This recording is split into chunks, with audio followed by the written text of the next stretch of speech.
Éphésiens chapitre 4 verset 30. N'attristez pas le Saint-Esprit de Dieu, par lequel vous avez été scellés pour le jour de la rédemption.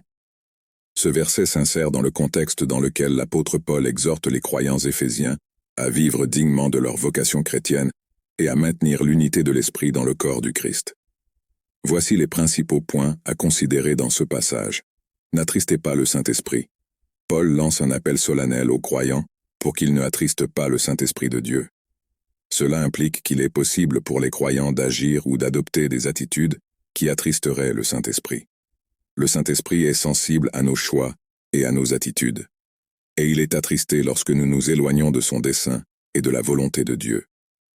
Scellés pour le jour de la rédemption, Paul souligne également que les croyants ont été scellés par le Saint-Esprit. Ce sceau est une marque de propriété et d'authenticité. Il est la garantie que nous appartenons à Dieu et que nous avons été identifiés comme ses enfants.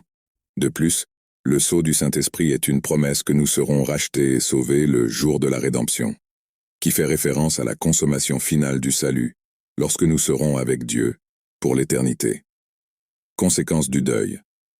Bien que le verset ne précise pas les conséquences précises du chagrin du Saint-Esprit, il nous rappelle l'importance de maintenir notre communion avec Dieu et de vivre dans l'obéissance à sa volonté. Cependant, attrister le Saint-Esprit peut affecter notre relation avec Dieu et notre expérience de sa présence et de ses bénédictions dans nos vies. En résumé, Éphésiens chapitre 4 verset 30 nous rappelle l'importance de vivre en harmonie avec le Saint-Esprit, en évitant les actions et les attitudes qui l'affligent. Ce faisant, nous pouvons expérimenter la plénitude de la vie chrétienne et attendre avec confiance le jour de la rédemption, où nous serons pleinement rachetés et glorifiés en Christ. C'est un appel à la sensibilité spirituelle et à la recherche constante de la volonté de Dieu dans nos vies. Déclaration de foi.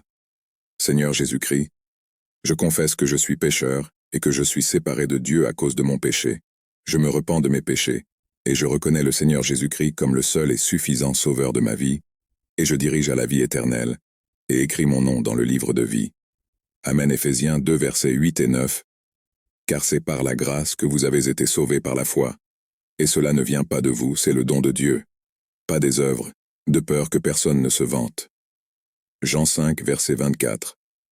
Je vous l'assure, quiconque entend ma parole et croit celui qui m'a envoyé à la vie éternelle et ne sera pas condamné, mais est passé de la mort à la vie.